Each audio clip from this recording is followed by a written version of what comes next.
ನಮಸ್ಕಾರ. ಈ ನ್ಯೂಸ್ಗೆ ಸ್ವಾಗತ. ಮೊದಲಿಗೆ ಮುಖ್ಯಾಂಶಗಳು. ಕಾಂಗ್ರೆಸ್ ಶಾಸಕ ಸುಬ್ಬಾರೆಡ್ಡಿ ಬಿಜೆಪಿ ಸೇರ್ತಾರ? ಶಾಸಕರ ಸಮ್ಮುಖದಲ್ಲೇ ಬಿಜೆಪಿ ಸಚಿವರಿಂದ ಹೊಸ ಬಾಂಬ್. ಮೌನಕ್ಕೆ ಶರಣಾದ ಶಾಸಕರು. ಜಿಲ್ಲಾ ಉಸ್ತುವಾರಿ ಸಚಿವರಿಂದ ಹಾಸ್ಟೆಲ್ ಉದ್ಘಾಟನೆ. ಬಾಗೇಪಲ್ಲಿಗೆ ಅಭಿವೃದ್ಧಿಯ ಅಭಯ ನೀಡಿದ ಸಚಿವರು. ಕುರಿ ಹಿಂಡಿನ ಮೇಲೆ ನಾಯಿಗಳ ದಾಳಿ. 10 ಕುರಿ ಸಾವು, 5 ಕುರಿಗಳಿಗೆ ಗಾಯ. ಚಿಂತೆಗೀಡಾದ ಕುರಿಗಾಹಿಗಳು. ಪ್ರಧಾನಿ ಮೋದಿ ಬಹುರಾಷ್ಟ್ರೀಯ ಕಂಪನಿಗಳ ಕೈಗೂಸು.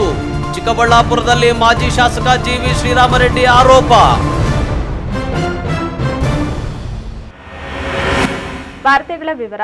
ಚಿಕ್ಕಬಳ್ಳಾಪುರ ಜಿಲ್ಲಾ ಉಸ್ತುವಾರಿ ಸಚಿವ ಡಾಕ್ಟರ್ ಕೆ ಸುಧಾಕರ್ ಬಾಗೇಪಲ್ಲಿಯಲ್ಲಿ ಸಿಡಿಸಿರುವ ರಾಜಕೀಯದ ಬಾಂಬ್ಗೆ ಚಿಕ್ಕಬಳ್ಳಾಪುರ ಜಿಲ್ಲಾ ಕಾಂಗ್ರೆಸ್ನಲ್ಲಿ ತಲ್ಲಣ ಶುರುವಾಗಿದೆ. ಬಾಗೇಪಲ್ಲಿ ಶಾಸಕ ಸುಬ್ಬಾರೆಡ್ಡಿ ಅವರು ಮುಂದಿನ ದಿನಗಳಲ್ಲಿ ಸಚಿವರಾಗಿ ನನ್ನ ಜೊತೆಗೆ ಬರಬಹುದೆಂದು ಜಿಲ್ಲಾ ಉಸ್ತುವಾರಿ ಸಚಿವ ಡಾಕ್ಟರ್ ಸುಧಾಕರ್ ಅವರು ಹೇಳಿದ ಮಾತು ರಾಜಕೀಯ ವಲಯದಲ್ಲಿ ಸಂಚಲನ ಮೂಡಿಸಿದೆ. ರಾಜ್ಯದಲ್ಲಿ ಆಡಳಿತದಲ್ಲಿದ್ದ ಕಾಂಗ್ರೆಸ್ ಜೆಡಿಎಸ್ ಮೈತ್ರಿ ಸರ್ಕಾರದ ವೇಳೆ ಕಾಂಗ್ರೆಸ್ ಶಾಸಕರಾಗಿದ್ದ ಚಿಕ್ಕಬಳ್ಳಾಪುರದ ಡಾಕ್ಟರ್ ಕೆ ಸುಧಾಕರ್ ಆ ಬಳಿಕ ನಡೆದ ಬೆಳವಣಿಗೆಯಲ್ಲಿ ರಾಜೀನಾಮೆ ನೀಡಿ ಮೈತ್ರಿ ಸರ್ಕಾರದಿಂದ ಹೊರಬಂದಿದ್ದರು. ಮರುಚುನಾವಣೆ ಎದುರಿಸಿದ ಡಾಕ್ಟರ್ ಕೆ ಸುಧಾಕರ್ ಬಿಜೆಪಿಯಿಂದ ಆಯ್ಕೆಯಾಗಿ ಮೊದಲ ಬಾರಿಗೆ ಬಿಜೆಪಿಯ ಖಾತೆ ತೆರೆದಿದ್ದಲ್ಲದೆ ಮುಖ್ಯಮಂತ್ರಿ ಯಡಿಯೂರಪ್ಪ ನೇತೃತ್ವದ ಬಿಜೆಪಿ ಸರ್ಕಾರದಲ್ಲಿ ವೈದ್ಯಕೀಯ ಶಿಕ್ಷಣ ಖಾತೆ ಸಚಿವರಾದರು. ಆ ವೇಳೆ ಚಿಕ್ಕಬಳ್ಳಾಪುರ ಜಿಲ್ಲೆಯಿಂದ ಇನ್ನೂ ಯಾವ ಶಾಸಕರು ಬಿಜೆಪಿ ಸೇರಬಹುದು ಎಂಬ ಊಹಾಪೋಹಗಳು ಕೂಡ ಹರಿದಾಡಿದ್ದವು. ಇದೀಗ ಬುಧವಾರ ಬಾಗೇಪಲ್ಲಿಯಲ್ಲಿ ಭಾಗವಹಿಸಿದ್ದ ಕಾರ್ಯಕ್ರಮದಲ್ಲಿ ಜಿಲ್ಲಾ ಉಸ್ತುವಾರಿ ಸಚಿವ ಡಾಕ್ಟರ್ ಕೆ ಸುಧಾಕರ್ ಮಾತನಾಡಿ, ಸುಬ್ಬಾರೆಡ್ಡಿ ಮತ್ತು ನಾನು ಇಬ್ಬರು ಒಟ್ಟಿಗೆ ಮಂತ್ರಿಗಳಾಗಬೇಕಿತ್ತು, ಆದರೆ ಅವರು ಹಿಂದೇಟು ಹಾಕಿದರು ಎಂದು ಅಂದಿನ ಘಟನೆಗಳ ಬಗ್ಗೆ ಹೇಳಿದ್ದಲ್ಲದೆ ಮುಂದಿನ ದಿನಗಳಲ್ಲಿ ಅವರು ಸಚಿವರಾಗಬಹುದು ಎಂದು ಅಡ್ಡಗೋಡೆ ಮೇಲೆ ದೀಪ ಇಟ್ಟಂತೆ ಹೇಳಿದ್ದಾರೆ. ಇಬ್ಬರು ಮಂತ್ರಿಗಳಾಗೇ ಬರಬೇಕಾಗಿತ್ತು. ಇಬ್ಬರು ಒಂದೇ ದಿವಸನೇ ಬರಬೇಕಾಗಿತ್ತು.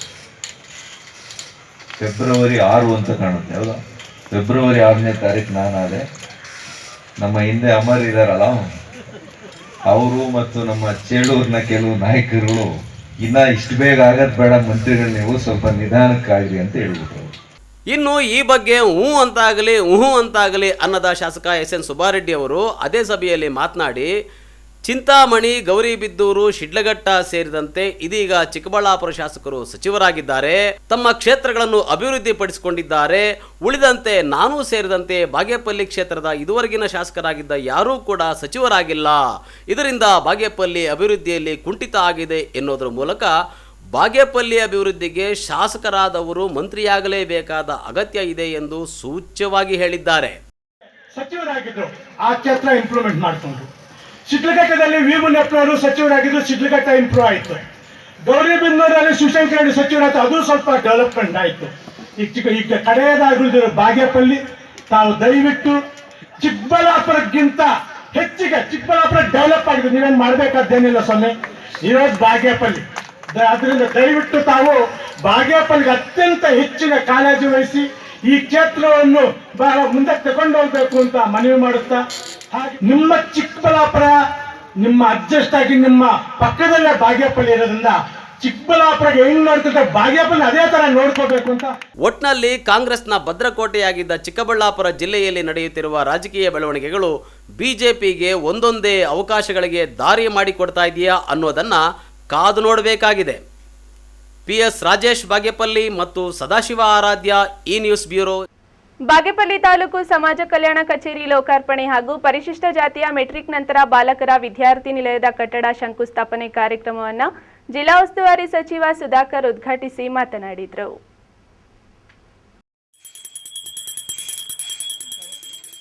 ಜಿಲ್ಲಾ ಉಸ್ತುವಾರಿ ಸಚಿವ ಸುಧಾಕರ್ ಅವರು ಬಾಗೇಪಲ್ಲಿಯಲ್ಲಿ ನಡೆದ ಕಾರ್ಯಕ್ರಮದಲ್ಲಿ ಮಾತನಾಡಿ, ಬಾಗೇಪಲ್ಲಿ, ಗುಡಿಬಂಡೆ ಹಾಗೂ ಚೇಳೂರು ತಾಲೂಕುಗಳು ಅತಿ ಹಿಂದುಳಿದಿದೆ. ರೈತರು ಕೃಷಿ ಆಧಾರಿತ ಬೆಳೆಗಳನ್ನು ನಂಬಿ ಜೀವನ ಮಾಡುವಂತಾಗಿದೆ. ಕೋವಿಡ್-19 ಸೋಂಕಿನ ಲಾಕ್ಡೌನ್ನಿಂದ ಸರ್ಕಾರದ ಆರ್ಥಿಕ ಮಟ್ಟ ಕುಸಿದಿದೆ. ಇದರಿಂದ ಜನರಿಗೆ ಕನಿಷ್ಠ ಮೂಲಭೂತ ಸೌಲಭ್ಯಗಳು ಕಲ್ಪಿಸಲು ಆಗುತ್ತಿಲ್ಲ. ಮುಂದಿನ ದಿನಗಳಲ್ಲಿ ಈ 3 ತಾಲೂಕುಗಳಿಗೆ ಶಾಶ್ವತವಾದ ಕುಡಿಯುವ ನೀರು, ಶಿಕ್ಷಣ, ಆರೋಗ್ಯ, ಕೈಗಾರಿಕಾ ವಲಯಗಳನ್ನು ಆರಂಭಿಸಲಾಗುವುದೆಂದು ತಿಳಿಸಿದರು. ಗುಡಿಬಂಡೆ ಇರ್ಬೋದು, ಬಾಗೇಪಲ್ಲಿ ಇರ್ಬೋದು ಮತ್ತು ಇನ್ನೊಂದು ಚೇಳೂರು ಕೂಡ ಹೊಸ ತಾಲೂಕು ಆಗುವಂತ ಹಂತದಲ್ಲಿ ಹಾಗಾಗಿ ನಾವೆಲ್ಲ 1-2 ತಾಲೂಕುಗಳ MLA ಆದ್ರೆ ಮಾನ್ಯ ಸುಬ್ಬಾರೆಡ್ಡಿ ಅವರು 3 ತಾಲೂಕಿಗೆ MLA ಆಗಿದ್ದಾರೆ. ಇದು ಒಂದು ವಿಶೇಷವಾಗಿರ್ತಕ್ಕಂಥ ಸ್ಥಾನಮಾನ ಅಂತ ನಾನು ತಿಳ್ಕೊಂಡಿದ್ದೀನಿ. 2 ಸ್ಥಾನಮಾನ ಇದೆ ಇವತ್ತು. ಶಾಸಕರು ಒಂದು ಕಡೆ, ಜಿಲ್ಲಾ ಪಂಚಾಯಿತಿ ಕೂಡ ಇವತ್ತು ಸ್ಟೇಟ್ ರ್ಯಾಂಕ್ ಕೊಟ್ಟಿದೆ ಜಿಲ್ಲಾ ಪಂಚಾಯಿತಿ ಅಧ್ಯಕ್ಷರಿಗೆ. ಹಾಗಾಗಿ ತಾವಿಬ್ಬರೂ ಕೂಡ ಬಾಗೇಪಲ್ಲಿ ಕ್ಷೇತ್ರಕ್ಕೆ ಅಮೂಲ್ಯವಾದಂತಹ ಕಾಣಿಕೆಯನ್ನ, ಅಭಿವೃದ್ಧಿಯನ್ನ ಮಾಡುವಂತ ಅವಕಾಶಗಳು ನಿಮಗಿದ್ದಾವೆ. ಚೇಳೂರು, ಮಂಚೇನಹಳ್ಳಿಯಂತಹ ಹೊಸ ತಾಲೂಕುಗಳನ್ನು ಸಹ ಹಂತ ಹಂತದಲ್ಲಿ ಅಭಿವೃದ್ಧಿಪಡಿಸಲು ಸರ್ಕಾರ ಪ್ರಾಮಾಣಿಕ ಪ್ರಯತ್ನ ಮಾಡುತ್ತಿದೆ. ಅಭಿವೃದ್ಧಿಯಲ್ಲಿ ತಾವು ಎಂದೂ ಸಹ ರಾಜಕೀಯ ಮಾಡುವವರಲ್ಲ. ಅದರ ಅವಶ್ಯಕತೆಯೂ ನನಗಿಲ್ಲ. ದಕ್ಷ ಆಡಳಿತ, ಪಾರದರ್ಶಕತೆಯ ಜೊತೆಗೆ ಅಧಿಕಾರಿಗಳು ತಮ್ಮ ಬದ್ಧತೆಯನ್ನು ತೋರಿಸಿ ಸರ್ಕಾರದ ಯೋಜನೆ, ಅನುದಾನಗಳನ್ನು ಜನರಿಗೆ ಅಧಿಕಾರಿಗಳು ತಲುಪಿಸಬೇಕೆಂದು ತಿಳಿಸಿದರು. ಶಾಸಕ ಎಸ್ಎನ್ ಸುಬ್ಬಾರೆಡ್ಡಿ ಮಾತನಾಡಿ, ಜಿಲ್ಲಾ ಉಸ್ತುವಾರಿ ಸಚಿವರು ಮನಸ್ಸು ಮಾಡಿ ಕ್ಷೇತ್ರಕ್ಕೆ HN ವ್ಯಾಲಿ ಹಾಗೂ ತುಂಗಭದ್ರಾ ನೀರು ಶಾಶ್ವತವಾಗಿ ಬಾಗೇಪಲ್ಲಿ, ಗುಡಿಬಂಡೆ, ಚೇಳೂರು ತಾಲೂಕುಗಳಿಗೆ ನೀರು ಹರಿಸಲು ಯೋಜನೆ ರೂಪಿಸಬೇಕೆಂದು ಮನವಿ ಮಾಡಿದರು. ನಮ್ಮ ಕಳಕಳಿಯ ಮನವೇನೆಂದ್ರೆ, ದಯವಿಟ್ಟು ತಾವು HN ವ್ಯಾಲಿ ನೀರು ಈಗ ಚಿಕ್ಕಬಳ್ಳಾಪುರಕ್ಕೆ ಬಂದಿದೆ. ಅದಾದ తర్వాత ನಮಗೆ ನಮ್ಮ ಬಾಗೇಪಲ್ಲಿಗೆ ಹರಿಸಬೇಕು. ಮತ್ತೆ ಈ ಭಾಗದಲ್ಲಿ ಕೈಗಾರಿಕೆಯಿಂದ ಬರುವಂತ ನಿಟ್ಟಿನಲ್ಲಿ ತಾವು ಕೆಲಸ ಮಾಡಿಕೊಡ್ಬೇಕು. ಹೇಗಾದ್ರೂ ಮಾಡಿ ತಮಗೆ ಗೊತ್ತಿದೆ, ಆಂಧ್ರದ ಜಗನ್ನವರು ತಮ್ಗೆ ಆತ್ಮೀಯರಾಗಿರೋದ್ರಿಂದ ಆ ಕೃಷ್ಣಾ ನದಿಯ ಪಾಲು ನಮಗೆ ಬರ್ಬೇಕು. ಸ್ವಲ್ಪ ಆ ನೀರನ್ನು ಈ ಗಡಿಭಾಗದ ತಾಲೂಕಿಗೆ ಹರಿಸಿ ಈ ಭಾಗದ ಒಬ್ಬ ಶ್ರೇಷ್ಠ ವ್ಯಕ್ತಿ ಅನ್ಸ್ಕೋಬೇಕು ಅಂತ ನಾನು ಮನವಿ ಮಾಡುತ್ತಾ, ಮಿಕ್ಕಿ ಇನ್ನೇನಿದ್ರು ನಮ್ಮ ಅವ್ರಿಗೂ ಅಷ್ಟೇ, ನಮಗೂ ಅಷ್ಟೇ, ಡೆವಲಪ್ಮೆಂಟ್ ವಿಚಾರದಲ್ಲಿ ಯಾವ ರಾಜಕೀಯನೂ ಇಲ್ಲ. ನಾವು ಆ ಥರ ನೋಡೂ ಇಲ್ಲ ಯಾವತ್ತು. ಅವರು ಅಷ್ಟೇ, ಇವತ್ತು ಬಾಗೇಪಲ್ಲಿಗೆ ಅವರು ಕೇಳಿದಿಷ್ಟೇ, ಯಾವ್ಯಾವ ವರ್ಕಿದೆ ಬಾಗೇಪಲ್ಲಿಗೆ ಹೋಗಲ್ಲ, ಸಮಸ್ಯೆಗಳು ತಿಳ್ಕೊಳ್ಳೋಣ ಅಂತ ಅವರು ನನ್ನ ಜೊತೆ ಮಾತನಾಡಿದ್ರು. ಇವತ್ತು ದಿನ ನಿಗದಿತ ಮಾಡಿ ಇವತ್ತು ಸಂತೋಷವಾಗಿ ಅವರು ಬಂದು ಒಪ್ಪಿರುತ್ತಾರೆ. ಕಾರ್ಯಕ್ರಮದಲ್ಲಿ ವಿಧಾನ ಪರಿಷತ್ ಸದಸ್ಯ ವೈ.ಎ. ನಾರಾಯಣಸ್ವಾಮಿ, ಜಿಲ್ಲಾಧಿಕಾರಿ ಆರ್. ಲತಾ, ಜಿಲ್ಲಾ ಪಂಚಾಯಿತಿ ಮುಖ್ಯ ಕಾರ್ಯನಿರ್ವಹಣಾಧಿಕಾರಿ ಫೌಜಿಯಾ ತರ್ನುಂ, ಅಧ್ಯಕ್ಷ ಎಂ.ಬಿ. ಚಿಕ್ಕನರಸಿಂಹಯ್ಯ ಮುಂತಾದವರಿದ್ದರು. PS Rajesh, E news, Bagepalli. ಕುರಿಗಳ ಹಿಂಡಿನ ಮೇಲೆ ನಾಯಿಗಳ ಗುಂಪು ಏಕಾಏಕಿ ದಾಳಿ ನಡೆಸಿದ ಪರಿಣಾಮ 10 ಕುರಿಗಳು ಸತ್ತಿದ್ದು 5 ಕುರಿಗಳು ಗಂಭೀರ ಗಾಯಗೊಂಡ ಘಟನೆ ಶಿಡ್ಲಘಟ್ಟ ತಾಲೂಕು ದೇವರಮಳ್ಳೂರು ಗ್ರಾಮದಲ್ಲಿ ನಡೆದಿದೆ.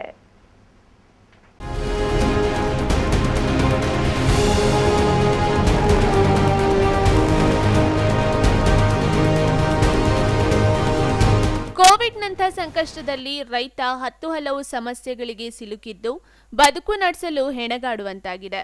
ಇಂತಹ ಪರಿಸ್ಥಿತಿಯಲ್ಲಿ ಬದುಕಿಗೆ ಆಸರೆಯಾಗಿದ್ದ ಕುರಿಗಳ ಹಿಂಡಿನ ಮೇಲೆ ಬೀದಿ ನಾಯಿಗಳ ಗುಂಪೊಂದು ದಾಳಿ ನಡೆಸಿ ಕುರಿಗಳನ್ನು ಕಚ್ಚಿ ಸಾಯಿಸಿವೆ. ಶಿಡ್ಲಘಟ್ಟ ತಾಲೂಕಿನ ದೇವರಮಳ್ಳೂರು ಗ್ರಾಮದ ಮುನಿನಾರಾಯಣಪ್ಪ ಅವರು ಮನೆ ಬಳಿ ಕಟ್ಟಿ ಹಾಕಿದ್ದ ಕುರಿಗಳ ಮಂದೆ ಮೇಲೆ ಬೀದಿ ನಾಯಿಗಳ ಗುಂಪು ದಾಳಿ ನಡೆಸಿ ಕಚ್ಚಿದ್ದು 10 ಕುರಿಗಳು ಸಾವನ್ನಪ್ಪಿದ್ದು 5 ಕುರಿಗಳು ಗಂಭೀರವಾಗಿ ಗಾಯಗೊಂಡಿವೆ. ಮುನಿನಾರಾಯಣಪ್ಪ 22 ಕುರಿಗಳನ್ನ ಮೇಯಿಸಿಕೊಂಡಿದ್ದು ಅವುಗಳೇ ಅವರಿಗೆ ಜೀವನಾಧಾರವಾಗಿದ್ದವು.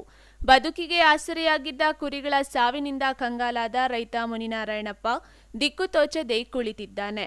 ಕುರಿಗಳು ಅಸಹಜವಾಗಿ ಮೃತಪಟ್ಟರೆ ಸರ್ಕಾರದಿಂದ 6,000 ರೂಪಾಯಿಗಳ ಪರಿಹಾರ ನೀಡುವ ಯೋಜನೆಯನ್ನು ಏಪ್ರಿಲ್ ತಿಂಗಳಿಂದ ಸ್ಥಗಿತಗೊಳಿಸಿದ್ದು ರೈತನ ಪಾಲಿಗೆ ಸಂಜೀವಿನಿಯಾಗಿದ್ದ ಆ ಯೋಜನೆಯ ಬಾಗಿಲು ಕೂಡ ಬಂದಾಗಿರುವುದು ರೈತನನ್ನು ಇನ್ನಷ್ಟು ಕಂಗಾಲಾಗಿಸಿದೆ. Veerapura Manjunath, E news, Shidlaghatta. ಇದೀಗ ವಿರಾಮದ ಬಳಿಕ ಮತ್ತೆ ಈ ನ್ಯೂಸ್ ಮುಂದುವರಿಯುತ್ತದೆ. ಬೆಸ್ಟ್ PU ಕಾಲೇಜ್, CSI ಆಸ್ಪತ್ರೆ ರಸ್ತೆ, ಚಿಕ್ಕಬಳ್ಳಾಪುರ. SSLCಯಲ್ಲಿ ಕನಿಷ್ಠ ಅಂಕಗಳೊಂದಿಗೆ ಪಾಸಾದ ವಿದ್ಯಾರ್ಥಿಗಳನ್ನು ಸಹ ದಾಖಲಾತಿ ಮಾಡಿಕೊಂಡು ದ್ವಿತೀಯ PUC ಪರೀಕ್ಷೆಗಳಲ್ಲಿ 96% ಫಲಿತಾಂಶ ಪಡೆದ ನಗರದ ಏಕೈಕ ಕಾಲೇಜ್ ಬೆಸ್ಟ್ PU ಕಾಲೇಜ್. PUCಯಲ್ಲಿ 100ಕ್ಕೆ 100 ಅಥವಾ 600ಕ್ಕೆ 600 ಅಂಕಗಳು ಪಡೆಯುವುದಕ್ಕಿಂತ CET, NEET, IIT, JEE ಪರೀಕ್ಷೆಗಳಲ್ಲಿ ಉತ್ತಮ ರ್ಯಾಂಕ್ಗಳನ್ನು ಪಡೆಯುವುದು ಮುಖ್ಯವಾಗಿರುತ್ತದೆ. IIT, JEE ಪರೀಕ್ಷೆಯಲ್ಲಿ ರಾಷ್ಟ್ರ ಮಟ್ಟದಲ್ಲಿ 657ನೇ ರ್ಯಾಂಕ್ ಪಡೆದ ನಮ್ಮ ವಿದ್ಯಾರ್ಥಿ IIT ಪ್ರವೇಶ ಪಡೆಯುವ ಮೂಲಕ IIT, JEE ಫಲಿತಾಂಶದಲ್ಲಿ ಜಿಲ್ಲೆಯ ಪ್ರಪ್ರಥಮ ಹಾಗೂ ಏಕೈಕ ಕಾಲೇಜು ನಮ್ಮ ಬೆಸ್ಟ್ PU ಕಾಲೇಜ್. ವಿರಾಮದ ನಂತರ ಈ ನ್ಯೂಸ್ಗೆ ಸ್ವಾಗತ. ಪ್ರಧಾನಿ ಮೋದಿ ಈಗ ಬಹುರಾಷ್ಟ್ರೀಯ ಕಂಪನಿಗಳ ಕೈಕೂಸು ಎಂಬುದನ್ನು ಭೂ ಕಾಯ್ದೆ ತಿದ್ದುಪಡಿ, ಎಪಿಎಂಸಿ ಕಾಯ್ದೆ ತಿದ್ದುಪಡಿ ಜೊತೆಗೆ ಕಾರ್ಮಿಕ ಕಾಯ್ದೆಗಳನ್ನು ತಿದ್ದುಪಡಿ ಮಾಡಿ ಬಡವರ ಸಾಮಾನ್ಯ ವರ್ಗದವರ ಮೇಲೆ ಬರೆ ಎಳೆದಿದ್ದಾರೆಂದು ಮಾಜಿ ಶಾಸಕ ಜಿವಿ ಶ್ರೀರಾಮ್ ರೆಡ್ಡಿ ಕಿಡಿಕಾರಿದ್ದಾರೆ.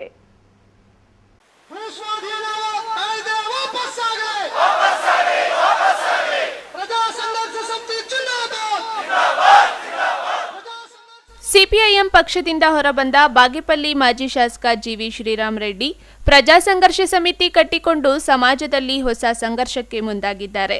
ಪಿಎಸ್ಎ ಸಂಘಟನೆ ಹುಟ್ಟುಹಾಕಿದ ಮೇಲೆ ಇದೇ ಮೊದಲ ಬಾರಿಗೆ ಜಿಲ್ಲಾಧಿಕಾರಿಗಳ ಕಚೇರಿ ಮುಂದೆ ಬೃಹತ್ ಪ್ರತಿಭಟನೆ ನಡೆಸಿದರು. ಕೇಂದ್ರ ಮತ್ತು ರಾಜ್ಯ ಸರ್ಕಾರಗಳ ಜನವಿರೋಧಿ ತೀರ್ಮಾನಗಳ ವಿರುದ್ಧ ಜಿವಿ ಶ್ರೀರಾಮ್ ರೆಡ್ಡಿ ಮಾತನಾಡಿ ಬಿಜೆಪಿ ಸರ್ಕಾರದ ವಿರುದ್ಧ ಗುಡುಗಿದ್ರು. ಸಂಸತ್ ಒಪ್ಪಿಗೆ ಇಲ್ಲದೆ ಭೂ ಕಾಯ್ದೆ ತಿದ್ದುಪಡಿ ಮಾಡಿ ಸುಗ್ರೀವಾಜ್ಞೆ ಹೊರಡಿಸುವ ಅಗತ್ಯವೇನಿತ್ತು?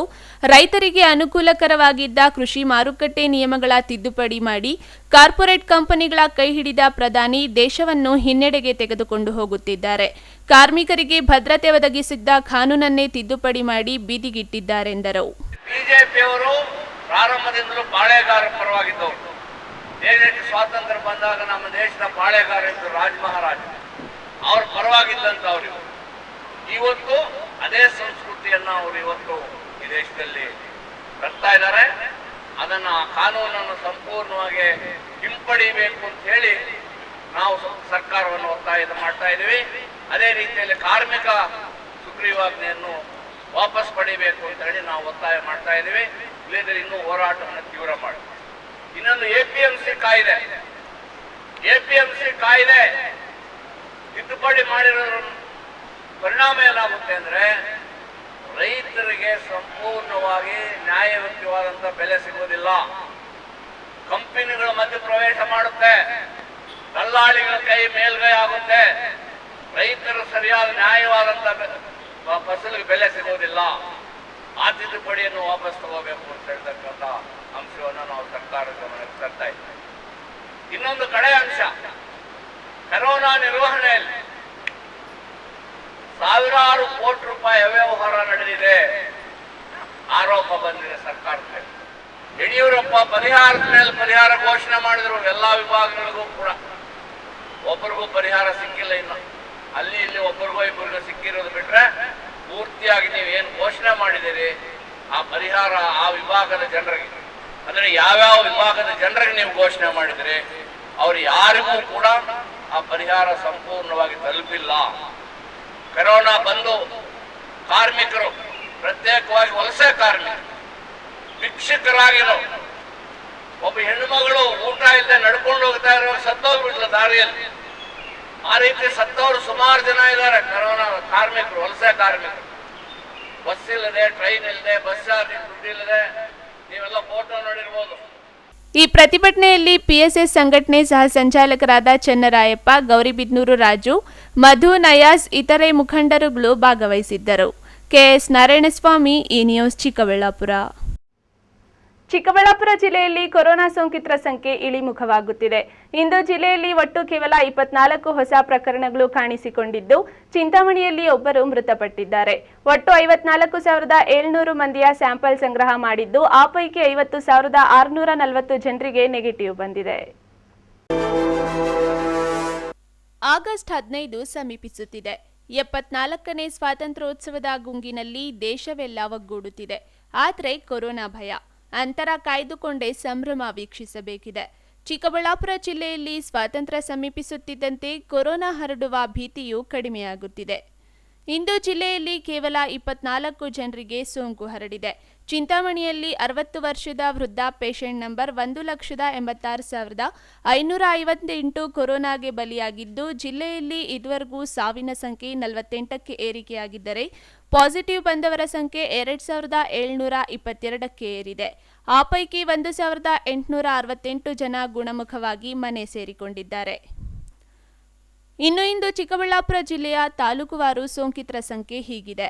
ಚಿಕ್ಕಬಳ್ಳಾಪುರ ತಾಲೂಕಿನಲ್ಲಿ 6, ಬಾಗೇಪಲ್ಲಿ 0, ಚಿಂತಾಮಣಿ 10, ಗೌರಿಬಿದನೂರು 3, ಗುಡಿಬಂಡೆ 0 ಹಾಗೂ ಶಿಡ್ಲಘಟ್ಟ ತಾಲೂಕಿನಲ್ಲಿ 5 ಜನರಿಗೆ ಸೋಂಕು ದೃಢಪಟ್ಟಿದೆ. ಜಿಲ್ಲೆಯಲ್ಲಿ ಇದುವರೆಗೂ 54,700 ಜನರಿಂದ ಸ್ಯಾಂಪಲ್ ಸಂಗ್ರಹಿಸಿ ಪರೀಕ್ಷೆಗೊಳಪಡಿಸಲಾಗಿದ್ದು, ಆ ಪೈಕಿ 50,640 ಜನರಿಗೆ ನೆಗೆಟಿವ್ ಬಂದಿದೆ. ಆದರೂ 21,370 ಜನರನ್ನ ವೀಕ್ಷಣೆಯಲ್ಲಿಡಲಾಗಿದೆ. ಕೆಎಸ್ ನಾರಾಯಣಸ್ವಾಮಿ, ಈ ನ್ಯೂಸ್, ಚಿಕ್ಕಬಳ್ಳಾಪುರ. ಕೋವಿಡ್ ಲಾಕ್ಡೌನ್ನಿಂದಾಗಿ ಶಾಲೆಗಳು ಮುಚ್ಚಿದ್ದು ಕಳೆದ ಏಪ್ರಿಲ್ನಿಂದ ಸಂಬಳ ಸಿಗದೆ ಬಿಸಿಯೂಟ ನೌಕರರು ಬದುಕು ನಡೆಸಲು ಪರದಾಡುವಂತಾಗಿದೆ ಎಂದು ಬಿಸಿಯೂಟ ನೌಕರರ ಸಂಘದ ಅಧ್ಯಕ್ಷೆ ಮುನಿಲಕ್ಷ್ಮಮ್ಮ ಆರೋಪಿಸಿದರು.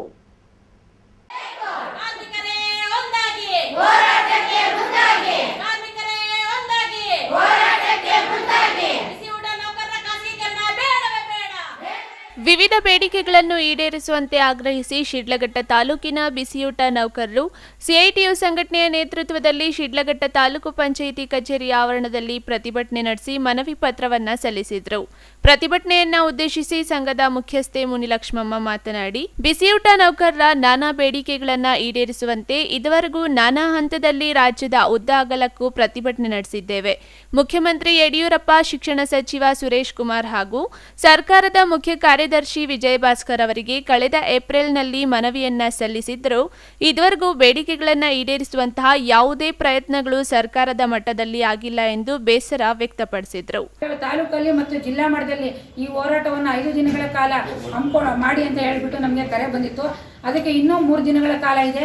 ಇದೇ ರೀತಿ ನಾವು ಈ ಹೋರಾಟವನ್ನು 3 ದಿನಗಳ ಕಾಲ ನಡೆಸ್ತೀವಿ ಅಂತ ಹೇಳಿಬಿಟ್ಟು ಈ ಒಂದು ಮನವಿಯನ್ನು ನಮ್ಮ ಸಹಾಯಕ ನಿರ್ದೇಶಕರಾದ ಆಂಜನಪ್ಪ ಸರ್ಗೆ ಮತ್ತು ಇಒ ಸರ್ಗೆ ತಲುಪಿಸಿ ಅಂತ ಹೇಳಿ ಬರಬೇಕಾಗಿತ್ತು. ಅವರು ಕಾರಣಾಂತರಗಳಿಂದ ಬಂದಿಲ್ಲ. ಆಗಲೇ ತಾಲೂಕ್ ಪಂಚಾಯತಿ ಅಧ್ಯಕ್ಷರು ಬಂದಿದ್ದರು. ಅವ್ರಿಗೂ ಸರ್ಕಾರದ ಮಟ್ಟದಲ್ಲಿ ನೀವು ಇದನ್ನು ಕಳಿಸ್ಕೊಡ್ಬೇಕಂತ ಹೇಳ್ಬಿಟ್ಟು ಅವ್ರಿಗೂ ಮನವಿ ಕೊಟ್ಟಿದ್ವಿ. ಮತ್ತು ಇದೇ ರೀತಿ ನಮ್ಮ ಸಹಾಯಕ ನಿರ್ದೇಶಕರಿಗೂ ಕೊಡ್ತೀವಿ, ಅವ್ರಿಗೆ ತಲುಪಿಸಿ ಅಂತ ಹೇಳಿಬಿಟ್ಟು. ವೆಂಕಟಲಕ್ಷ್ಮಮ್ಮ, ಮಧುಲತಾ ಇನ್ನಿತರರು ಪ್ರತಿಭಟನೆಯ ನೇತೃತ್ವ ವಹಿಸಿದ್ದರು. ವೀರಾಪುರ ಮಂಜುನಾಥ್, ಈ ನ್ಯೂಸ್, ಶಿಡ್ಲಘಟ್ಟ. ಇದೀಗ ವಿರಾಮದ ಬಳಿಕ ಮತ್ತೆ ಈ ನ್ಯೂಸ್ ಮುಂದುವರಿಯುತ್ತದೆ. ಕಷ್ಟಪಟ್ಟು ಹಣ ಕೂಡಿಸಿ ಒಡವೆ ಮಾಡಿಸಿರ್ತೀರಿ.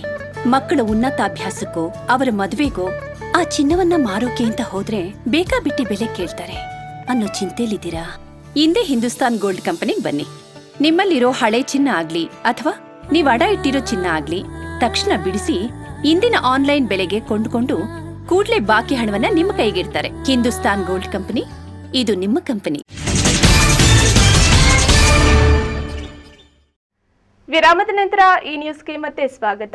ಇದೀಗ ಸಂಕ್ಷಿಪ್ತ ಸುದ್ದಿಗಳು.